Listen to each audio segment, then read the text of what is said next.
Bonjour à tous et bienvenue sur Pharma et compagnie. Aujourd'hui c'est le 1er décembre, journée internationale de lutte contre le sida, et donc nous allons parler Q. Et oui, on va parler Q parce que l'expérience prouve que quand on parle de prévention sida, on parle beaucoup de Q, beaucoup de prévention et un peu quand même du sida. Donc c'est parti pour une nouvelle vidéo. En France, le sida concerne 150 000 personnes environ. On estime que 20 à 30 000 malades ne savent pas qu'ils sont porteurs de la maladie. Et mécaniquement, la population vieillissant, la quantité de personnes atteintes du sida va forcément augmenter. Alors aujourd'hui, on traite le sida, c'est-à-dire qu'on permet aux malades du sida de vivre avec leur sida, mais on ne guérit pas du sida. C'est-à-dire qu'on n'a pas de gens qui peuvent dire « je n'ai plus le sida ». Les gens qui sont séropositifs, qui sont porteurs du VIH, du virus de l'immunodéficience humaine, sont séropositifs toute leur vie. Aujourd'hui, dans l'état actuel de la science et de la médecine. Par contre, les traitements existent et permettent de rendre leur charge virale indétectable, c'est-à-dire très faible, et donc leur permettent de vivre sans avoir trop d'effets indésirables liés au sida. Par contre, ils ont malheureusement les effets indésirables liés au traitement. Alors c'est bien mignon tout ça, mais quand est-ce qu'on parle de Q, parce que ça fait un peu putaclic quand même de dire qu'on va parler de Q et puis on n'en parle pas. Ben si, on va quand même parler de Q, parce que la voie de transmission principale du VIH, ce sont les rapports sexuels, les liquides biologiques contaminés. Parmi ces liquides biologiques contaminés, on trouve les liquides sexuels, donc le sperme, le liquide séminal et les sécrétions vaginales. D'autres liquides biologiques sont contaminés, essentiellement le sang, permettent donc d'autres voies de contamination. Alors, comment on fait pour ne pas tomber malade, pour ne pas attraper le sida dans le cadre d'une relation sexuelle? Il y a plusieurs façons d'éviter ça. Il y a la fidélité et l'abstinence. Autant dire que pour ne pas avoir d'accident de la route, il suffit de ne pas aller sur la route.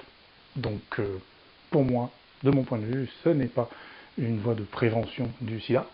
Alors, la voie royale de la prévention sida, attention, elle arrive avec des roulements de tambour, vous l'avez vu venir, vous la connaissez de toute façon, en tout cas j'espère que vous la connaissez, c'est le port du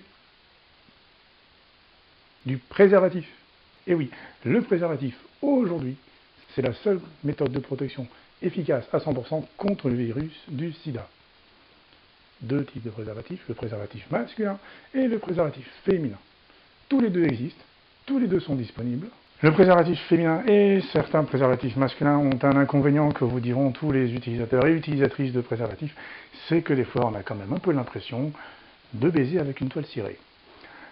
Du coup, forcément, ça coupe quand même un peu le plaisir, il ne faut pas se leurrer, et c'est vrai qu'on peut comprendre qu'au bout d'un certain temps, certaines personnes se sentent lassées de l'usage du préservatif, parce que les sensations ne sont pas forcément là. Alors on sait que les fabricants de préservatifs font beaucoup d'efforts pour améliorer les sensations, mais ça reste l'un des défauts principaux qui est dit du préservatif masculin que du préservatif féminin.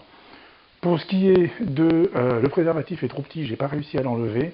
Je ne vais pas vous faire la démonstration là tout de suite personnellement, mais pour l'avoir déjà fait à l'époque où je faisais de la prévention en contact du public, et le public en l'occurrence c'était des lycéens, un préservatif standard, ça rentre de là à de là, sur ma main.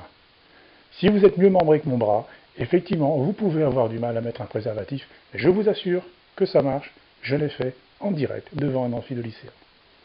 Alors il existe une nouvelle approche, une approche avec utilisation des antirétroviraux, parce qu'on a constaté que les antirétroviraux, donc les médicaments qui traitent les patients aujourd'hui atteints du sida, permettent une diminution des risques de contamination et des contaminations chez les patients qui sont malades. Qui plus est, on savait déjà que lors d'un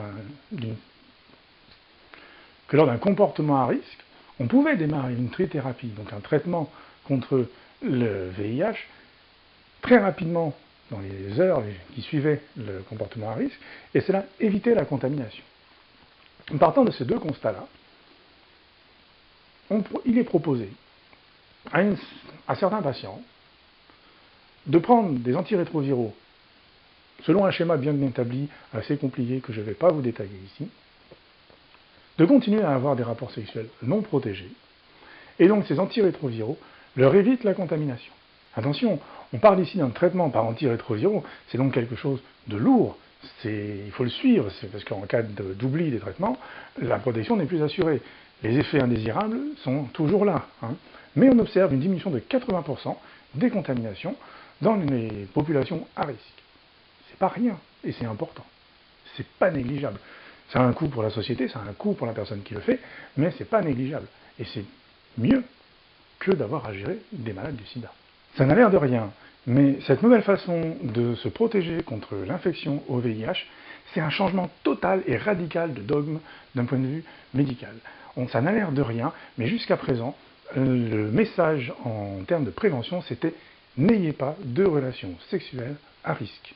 Donc on repart sur ce que j'ai dit au début, n'ayez pas de relations sexuelles tout court, forcément il n'y a pas de risque quand il n'y a rien, soyez fidèles avec des gens qui sont séronégatifs, ou utilisez les préservatifs, qui est la seule voie de protection mécanique et 100% efficace contre l'infection au VIH. On a rabâché ce discours pendant des dizaines d'années, et maintenant, on arrive avec un nouveau discours qui permet de dire aux gens, vous avez maintenant l'opportunité de continuer à avoir des relations sexuelles à risque, en toute connaissance de cause, sans réagir dans l'urgence, après en ayant une thérapie de sauvegarde dans le mois qui suit la relation sexuelle, mais en ayant des traitements préventifs en permanence. C'est un changement radical de dogme. On a cherché aussi pendant des années un vaccin. Je ne sais pas, absolument pas, si on est près ou loin de trouver ce vaccin, mais cette méthode de prévention, parce que c'est une méthode de prévention et non pas une méthode de traitement, cette méthode de prévention pourrait se rapprocher d'un vaccin, avec quand même beaucoup plus d'effets indésirables et d'inconvénients et de contraintes à l'observance du traitement tout au long de la période d'activité sexuelle.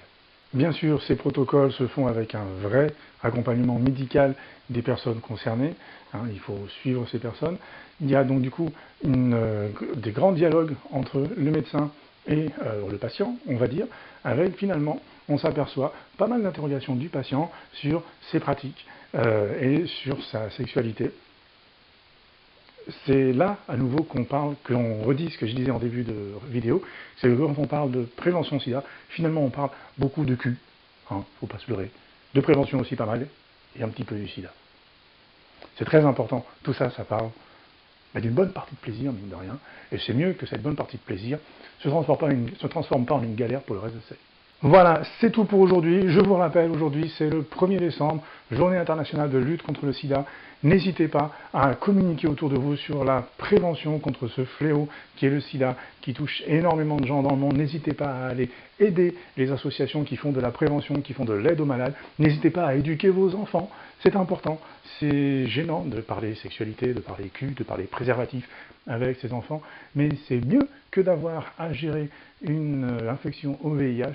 N'hésitez pas à vous envoyer en l'air partout où vous en avez envie, à chaque fois que vous en avez l'opportunité et l'envie, bien sûr, et dans des conditions sécurisées. Je vous passe ce message-là. Amusez-vous, faites-vous plaisir avec une capote ou avec des antirétroviraux si vous en prenez.